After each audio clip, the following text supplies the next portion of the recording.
Alright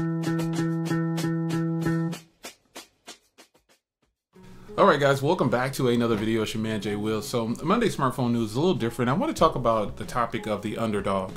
And so in order to do this, I decided to use a different camera than normal. I'm using the rear facing camera, the rear camera of the OnePlus 5.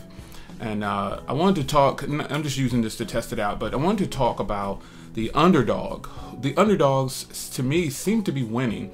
Underdogs being companies. Companies like ZTE, OnePlus is probably winning a little bit. Motorola is winning. These companies, and there's a bunch to name, but basically what I'm getting at is some of the phones that are costing a lot less are doing a lot better than some of the higher end, higher price phones, in my opinion. And what I'm saying is, they're a better purchase than a lot of the other phones that cost $700, $800, $900. HTC has a killer flagship out right now, and it's $650. You can get it for $599. Now, I don't consider them an underdog, but I do consider them a company who's pricing their phones a little bit lower now and giving you more feature packed and just all the latest that you could want. And the U11 is the phone right now that I think is a smart purchase.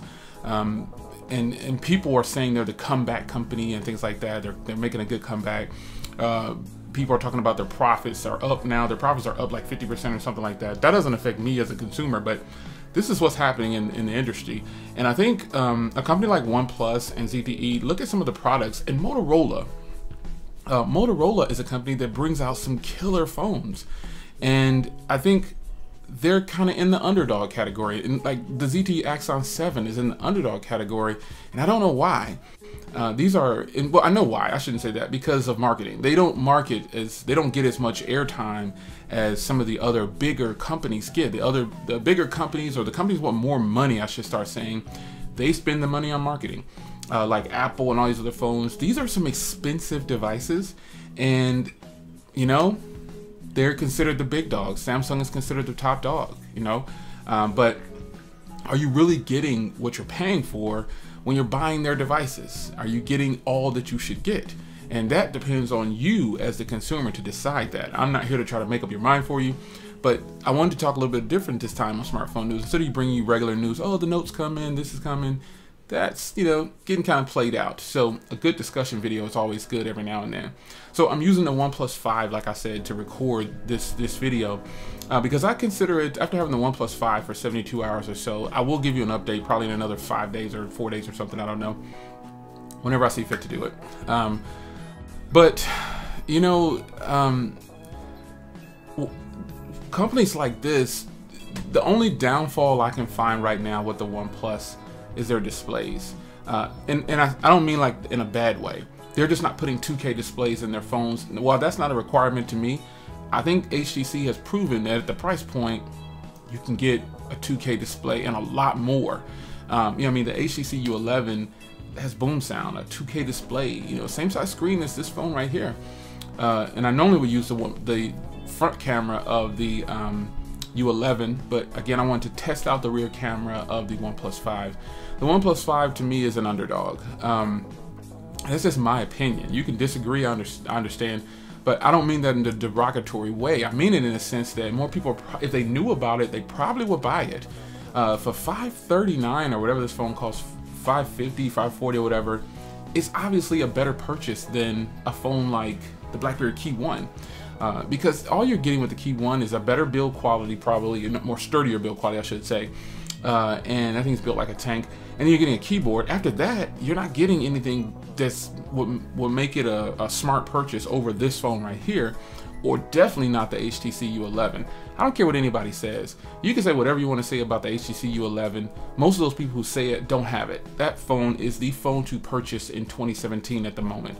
To me, it takes down everything right now, like except for the Z Premium. I haven't gotten my hands on the Z Premium yet, but I will get my hands on the Z Premium. But other than that, and I say that because I'm really interested in the Z Premium. People keep asking me, am I going to review it? Yes, I plan on reviewing it, but it's $800. And if I go with the international version, it's $650. So, and you know, if you're not going to help me pay for it, you got to wait for me to get it at my own pace.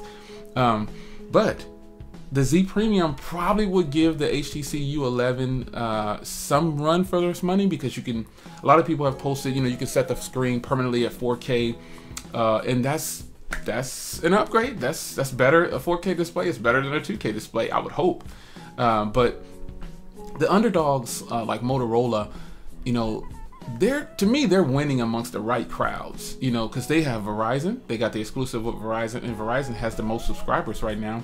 So the Moto phones, the Moto Z and Moto Z2 Play and the Moto Z Play, those are all selling very well on Verizon. And you can get them as low as $200 if you're willing to stay with Verizon and pay monthly, you know. Motorola, some people consider them an underdog company, and I do kind of too, because they don't get all, they have great marketing, but it's not touching Apple and Samsung. They just probably don't. When Lenovo took over, this kind of things changed a little bit, but I just feel like Motorola is in the underdog category, but they're actually winning amongst the consumers because the pricing is low. You've got great build quality, great screens, fantastic cameras, some of the best battery on phones today. I mean, come on, look at the Motorola lineup. They've got a phone for everyone at a low price.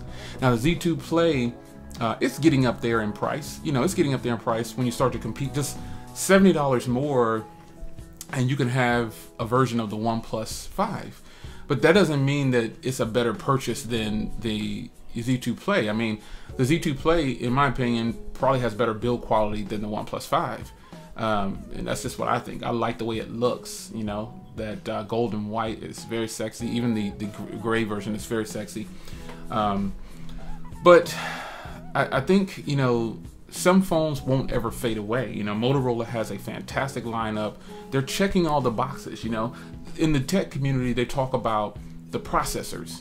But in real world testing, nobody's using this OnePlus 5 that I have here with 8 gigs of RAM. We're not using it to capacity. We're not using it and pushing it all the way to its limits. We're not doing all that.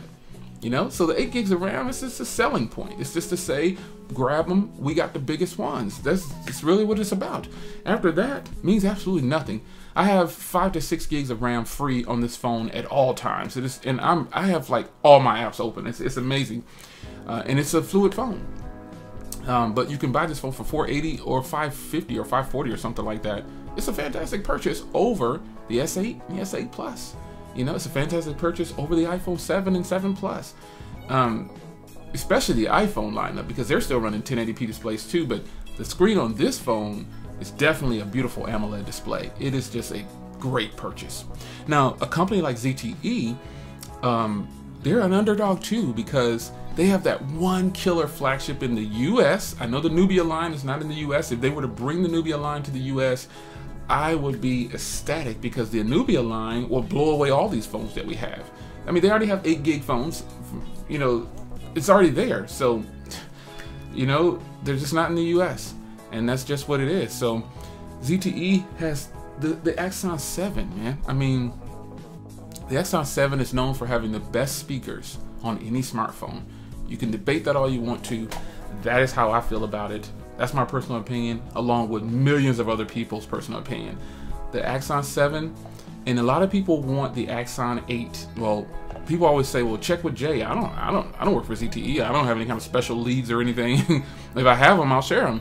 But as of right now, there is no Axon 8.